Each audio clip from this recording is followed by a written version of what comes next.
Bonjour et bienvenue dans votre rendez-vous du lundi, le talk du lundi pour une loi de liberté avec aujourd'hui Philippe Loéac, délégué général de l'ADMD. Bonjour.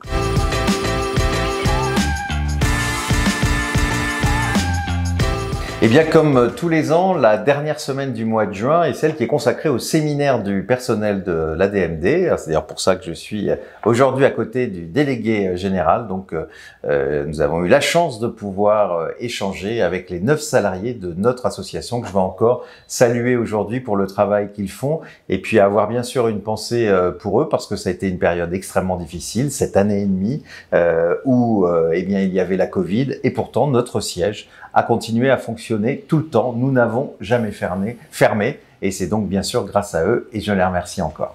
Et on y est. Le départ du tour de l'ADMD, on attendait ça avec impatience depuis longtemps, supprimé l'année dernière, plus de réunions dans l'année. C'était quand même essentiel qu'on ait enfin eh bien, du contact physique les uns avec les autres et ça c'est grâce aux jeunes. Je veux encore une fois de plus remercier évidemment Maxime et puis Benjamin d'avoir mobilisé comme ils l'ont fait les jeunes et à partir donc de dimanche vous allez retrouver dans toutes vos villes le tour de l'ADMD. Ça commence dimanche donc c'est à partir de 13h. Bon, on n'est pas à 13h pile, hein, ils seront en train de finir leurs installations. Place de la Bastille. Vous pourrez y voir évidemment beaucoup de jeunes, mais vous pourrez y voir aussi certainement des personnalités. Vous imaginez notre amie Lynn Renaud et bien sûr notre pote Olivier Mine. Donc on vous attend nombreuses et nombreux samedi après-midi, place de la Bastille à Paris. Voilà, une fois de plus, on a encore les derniers puisque, comme vous le savez, l'euthanasie est en vigueur désormais en Espagne. La loi est désormais applicable. Eh bien, on espère que enfin notre pays, dans les mois qui viennent, va avoir cette loi. On espère que le groupe La République En Marche va faire comme il l'a promis, déposer ce texte en novembre. On aura plein d'autres occasions d'en parler, on en a parlé beaucoup cette année, mais c'était quand même important de célébrer ce moment comme un peu historique, de voir nos amis espagnols disposer enfin d'une loi légalisant l'euthanasie.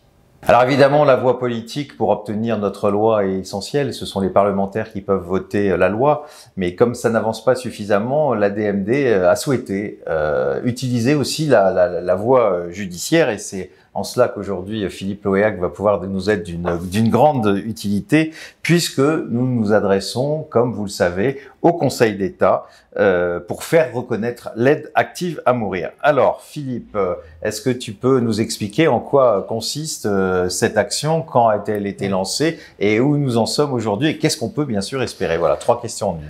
Alors en quelques mots, en fait on a constaté que le code pénal français ne traite pas de la question de l'euthanasie. Il n'est nulle part question d'une pénalisation de l'euthanasie.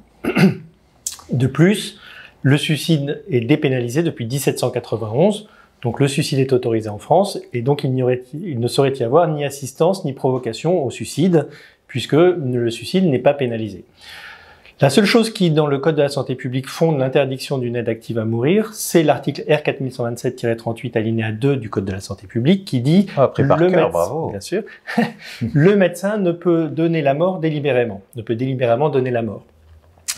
Et donc, l'idée, c'est de contester cet article R 4127-38 alinéa 2 selon 4 types d'arguments.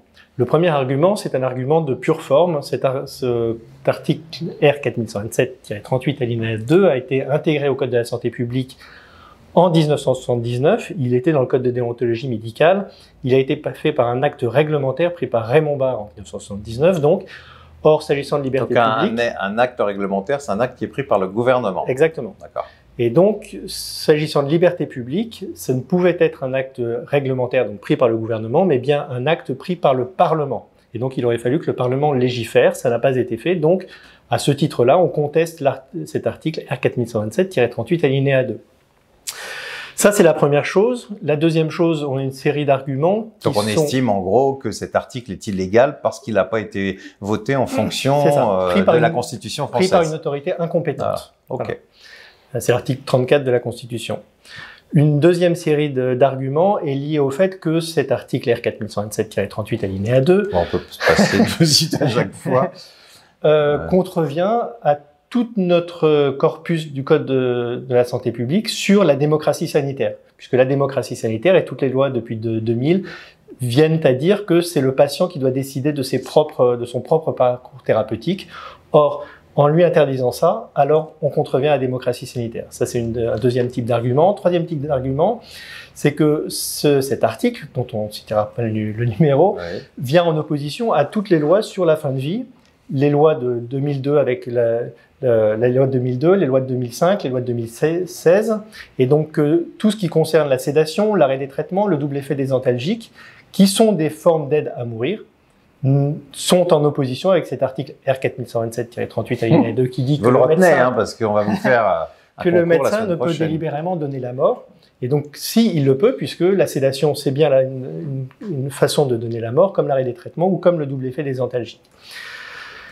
Et enfin, la dernière série d'arguments, c'est que cet article contrevient à la Convention européenne des droits de l'homme. Sur 5 articles de la Convention européenne des droits de l'homme que j'ai notés pour me rappeler, c'est l'article 2 de la Convention européenne des droits de l'homme relatif au droit à la vie, puisqu'il n'y a pas d'encadrement de l'aide active à mourir et qu'on sait qu'en France, il y a pourtant des aides actives à mourir illégales. C'est donc que des personnes qui n'ont rien demandé bénéficient d'une aide active à mourir. Donc le droit à la vie est bafoué. Donc cet article doit être supprimé. Article 3 de la Convention européenne des droits de l'homme sur les traitements inhumains.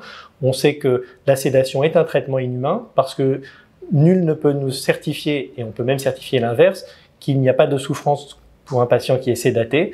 Donc la législation française vient en contrevention avec cet article 3 de la Convention européenne des droits de l'homme. De la même façon avec l'article 7 de la Convention européenne des droits de l'homme sur la légalité des délits et des peines, puisqu'on le voit aujourd'hui, les affaires judiciaires, puisqu'il n'y a pas de pénalisation de l'euthanasie ni du suicide, sont traitées de manière diverse. On le voit, le cas le plus emblématique, c'est Marie Imbert qui n'a jamais fait l'objet d'un procès, puisque c'est la chambre d'instruction qui a délivré une ordonnance de non-lieu. Donc, et voilà, et puis Jean Mercier qui a des condamnations qui sont très légères au regard de ce qu'on aurait voulu faire ou de ce que le droit aurait voulu faire. L'article 8 de la Convention européenne sur le respect de la vie privée, l'individu européen a le droit de décider de ce qu'il veut faire, c'est un droit absolu à l'autodétermination, y compris si ça porte atteinte à son intégrité, il a le droit. Et enfin, l'article R4127-38 alinéa 2, ce sera la dernière fois que je le prononce, contrevient à l'article 14 de la Convention européenne sur la non-discrimination, puisqu'on le sait en France, si vous avez les moyens, vous pouvez partir en Suisse, si vous avez les connaissances, vous pouvez partir en Belgique, et puis il y a ce fameux accord ZOAST, zone d'organisation d'accès territorial aux soins, qui, pour les habitants des Ardennes, dans le cadre du ZOAST Ardennes, permet à tous les habitants des Ardennes de se faire soigner dans les hôpitaux de la région de Namur, et donc de bénéficier de la loi de fin de vie en Belgique, si nécessaire. Et donc de bénéficier d'une euthanasie remboursée par la Sécurité. Et donc une discrimination entre les citoyens français. Ok, merci. Voilà. C'était important, je crois, de vous expliquer longuement, parce que c'est évidemment le droit est toujours quelque chose de complexe, mais certaines et certains d'entre vous voulaient savoir sur quoi était basé notre recours juridique. Merci à Philippe de nous avoir expliqué ça avec beaucoup de détails. Désolé de cet horaire difficile aujourd'hui, puisque évidemment nous avions le séminaire de l'ADMD et qu'il est impossible de pouvoir le faire pour 13 heures. Je vous souhaite une très très belle semaine. Pour celles et ceux qui partent en vacances en fin de semaine, profitez-en bien. Pour les autres, on se retrouve la semaine prochaine. Et puis n'oubliez pas le hashtag le talk du lundi sur les réseaux sociaux. À bientôt. Au revoir.